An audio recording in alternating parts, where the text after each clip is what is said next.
Hello, this is T Chapman 500 with another video blog for the development of my racing simulator, right now using the Unity engine to prototype. And at the end of my last video, this was basically the state of the generator. We have level of detail implemented for segments, but now we have track surface decals implemented. Again, with level of detail. Since it's just one quad per decal, the level of detail is essentially just making sure that they don't render at extreme distances. Otherwise, they render in full detail. Now, about that seam. It turns out that Unity's physics engine is quite buggy, so I literally can't do anything about that seam. So, when you go to set up the car in the Unity prototype, you're gonna have to adjust the springs such that they're stiff enough to be able to overcome the physics bug that happens every time the tires roll over a seam. Now to implement the trackside objects, because there's supposed to be grandstands here, there, and garage areas here, as well as the flag stand here. I've decided to take a little detour from implementing TSOs. Instead, I fired up NR 2003 to show you just how smooth this game is in the banking transitions on this track. So let's compare this to this. As you can see, the track representation in Unity is a lot more bumpy than it is in NR 2003. I spent about an hour trying to debug the situation using a reference mesh that came from 3D SimEd. I meant to get a reference mesh from Sandbox. The difference between the two is that Sandbox is the tool that I use to actually make this track, and of course, its mesh generation is going to be the correct one. For banking transitions that happen on curved segments, I need to apply a vertical scaling on the control points of the Bezier curves that I generate when interpreting the elevation profile. By the way, I'm assuming that the elevation profile is implemented as Bezier curves. I probably tweaked the Bezier generator about a dozen times trying to get the perfect results, and I never did. Some of these tweaks had rather interesting results, as you can see here. Eventually, I regenerated the reference mesh using Sandbox, so now I know that it's correct. The reference mesh, that is. I finally settled on a Bezier generation algorithm that produced this result, which, by the way, is gonna have to be close enough. And as for those bumps in the banking transitions, well, I'm just gonna put that up to limitations with the Unity physics engine. I even outright deleted the normals from the collision mesh, and still had the same results. Now about those trackside objects. To make these tracks, I'm using the Sandbox track editor, which is designed to make tracks for NR 2003. Sandbox saves tracks as a PTF file, which uses a tree data structure. Trackside objects are made using external 3D modeling programs and are saved as 3DO files. The 3DO file uses the exact same tree data structure as the PTF file. The only real difference between the two files are the types of nodes used. 3DO and PTF files have a single root node and one or more child nodes depending on what type of node the root node is. Each of these child nodes can have one or more root nodes as well, depending on the node type. These nodes can define a point light, material, texture, mesh, level of detail, or even be empty. There are a few other features that the 3DO file has, but I'm not going to list them all here. You might know that I'm developing my own track editor for NR 2003, as well as my own game engine. Not for NR 2003. These projects do not use the Unity engine, so I can easily optimize the loading and updating logic of trackside objects. Of particular note would be the TSO's state switch nodes, which change the object's appearance based on the game's current state.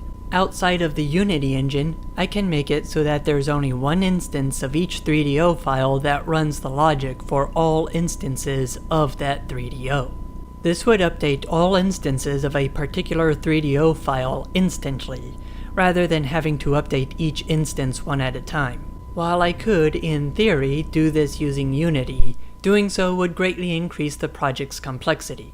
Plus, I already got one comment about premature optimization. I do not need another. So I'm gonna have every instance of every 3DO run the state switch logic every game tick. What could possibly go wrong? And no, you're not getting Tarina City with the Unity prototype of my game. And the tracks featured in the Unity prototype will be exclusive to the Unity prototype. By the way, Sandbox 2 is going to be a prerequisite for progressing beyond the Unity prototype, which is the track editor I'm making for NR 2003 that I mentioned a few seconds ago.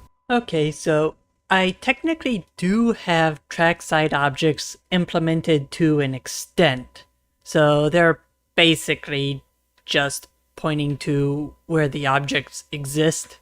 Nothing fancy right now, but I am working on getting the loader working so that it can actually give us a visual on all of these objects. And here's what hours of debugging the 3DO read code looks like.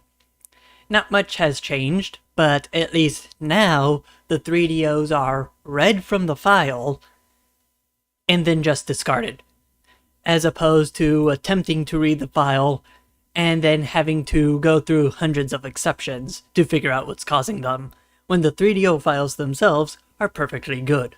I wish I could debug my audio issues as easily as I can debug my code. Okay, so I've spent a couple hours debugging my code and running several tests. Let's see what the current iteration gives us. An exception. This is getting frustrating. At the very least, it generated the track. Sort of. Alright, so the error is now coming from somewhere else. I've determined that much. Just don't know where. I have a good guess, though. My guess is wrong. Let's see if it at least got past the index list. It did. A lot of debugging later, I got the following results. Sometimes the TSO generator returns a null object, so I adjusted my code to account for this. That did not work. Also, quick disclaimer. None of the textures or objects that you are about to see are going to be in any of my games, with the exception of the garage buildings. So I decided to resume it anyways, and actually, I'd say this worked pretty well, except for one minor detail. All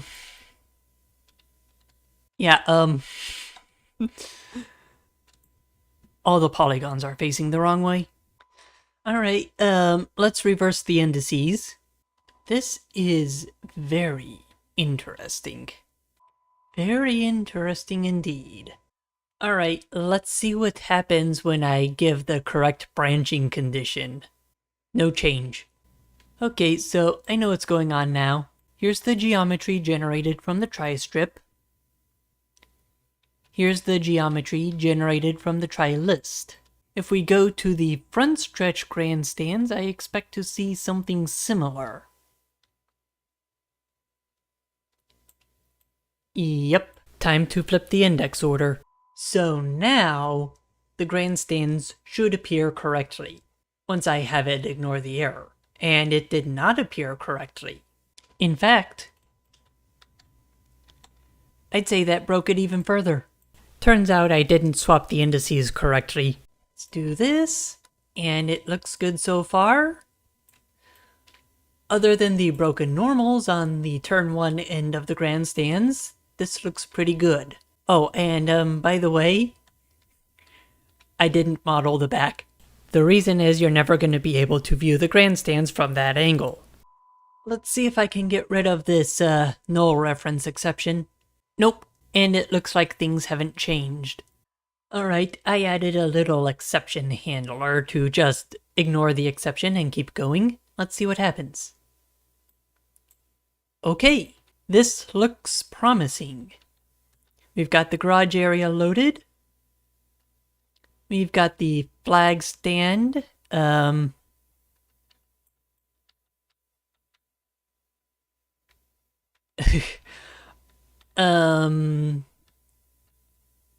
That kind of needs to be fixed. Oh. I was mistaken. This loaded. this thing is oriented in the opposite direction, which is very interesting. Let's see, how would I go about fixing that? Oh, I know. Alright, so that fixes the flag stand issue. See, the caution light here is the only shared TSO that actually loads. That needs to be forced to be opaque. Where's the caution light? Here it is. I'm pretty sure I angled it in the opposite direction. Yep. Other than the graphical issues for the texture, it looks pretty good. Now to fix the transparency issue on the grandstands, because that's not supposed to be transparent. So I did manage to fix the transparency issue without breaking the transparency issue on the fences. However, this is supposed to be a black background, not a white or gray background. You know what? It doesn't matter, because I'm not going to feature this track in the prototype anyways. After a little bit more tinkering, I finally got the state switches working. At least as far as global state switches are concerned. So now, any object that uses a specific global state switch will have that state switch visible. I've currently set it so that all the objects think it's the race session. And if we go down to the caution light, I noticed something interesting about it if you can check the post. So this caution light has a few other quirks. You just saw one of them. Here's another one. Watch what happens when it turns on. Yeah, so it kind of stays on for 2 different frames. Don't know why. Notice how this post kind of moved a little bit. That's not the only thing that's gonna move. It moved some more once the caution light started flashing. And now this moved. I'll just let it play. It's running at 36 Hz, and well, I'll let the results speak for themselves. By the way, this object won't actually be in the game.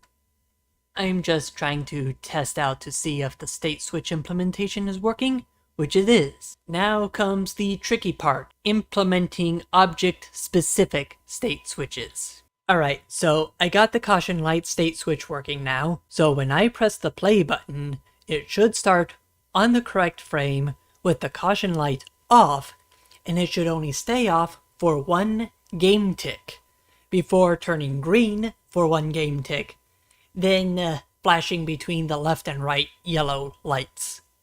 So here we go. There we go.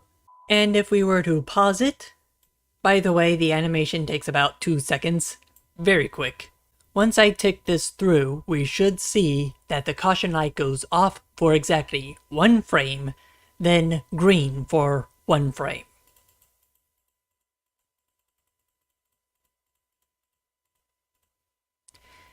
And there we go. By the way, here's what the caution light animation is supposed to look like. Notice the post right here, this specific section of it, as it loops around every 2 seconds. That was not supposed to happen. Take 2. Now it's looping correctly. And now to implement object-specific state switches. I am not looking forward to this. So I changed my mind about implementing object-specific state. Instead, what I'm focusing on is implementing all of the different types of nodes that may appear in a 3DO. This doesn't seem to be working correctly for at least the glows. I'll figure something out. At least we have the tow trucks, and we have the ambulances, and the fire truck. Also, there's now a 3DO to cover up the bottom of these grandstands. And we can see the actual track geometry underneath the 3DO. And by the way, none of the textures or objects that you see in this video will be in the final release, except for the garage textures. Well, I figured out why the fire truck wasn't showing up even though the flashing lights were. It turns out that the flashing lights are not inside the weakened state switch. As for the flagger, well, I think something went terribly wrong here. Here's where the flagger is supposed to be for the start-finish line, and there's also supposed to be a flagger here. I'm not quite sure if this is better or worse, but something happened. Flipping the rotations did not work. Alright, so I figured it out. Sort of. At least the flagger is visible here. And I suspect I was hoping for something else. It looks like this is the only flagger that has rendered correctly. I wonder. This is what happens when we don't have it showing the non-animated flagger. Better. Has a few issues though. I think the issue is within the animated transform itself. Well, I finally figured out the animated transforms. Here's the flagger for the entrance of pit road. Here's the flagger for the start-finish line. Finally, here's the flagger at the exit of pit road. Now, for the next item on the to-do list. Fixing these glows. Alright, I got the animated transform problems fixed, I think. I'm not going to implement the animated transforms animations though, because I want to focus on something else. Like levels of detail and lights. And I'm also going to adjust the state variable names so that NR 2003 objects don't work correctly in my game, if at all. Implementing level of detail for 3DOs turned out to be quite easy. In our 2003 3DOs, which have a distance value that starts at 0, requires you to get very close to the object to see their full detail level.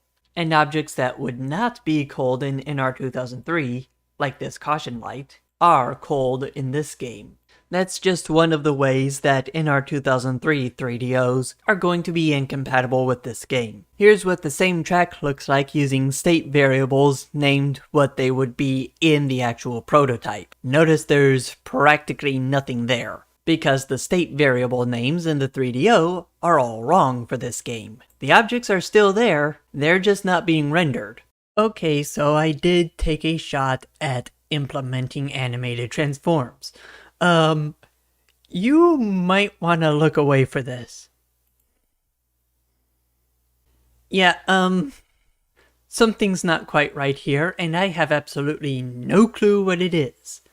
I've tried pretty much everything I can think of, and I still can't get these right. I think a contributing factor may be that I'm playing all of the animations at the same time, when I'm really only supposed to be playing one or two at once. Okay, you can look now. So I implemented point lights in TSOs. NR 2003 supports point lights inside 3DO files. And well, I've implemented them here. For some reason, these are not lit up. Oh, wow. That is very interesting. Yeah, don't know what's going on here. But at least we have the ability to light up the track now. I should probably put a state switch inside these 3DOs so that the lights turn off during the day.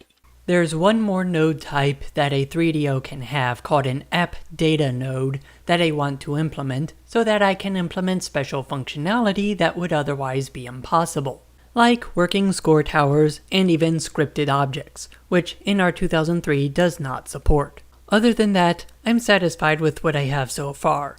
I think for the next video I'll focus on something else. I don't know what it's gonna be yet. Anyways, hope you enjoyed. Don't forget to rate, comment, subscribe, and share, and I will see you in the next video.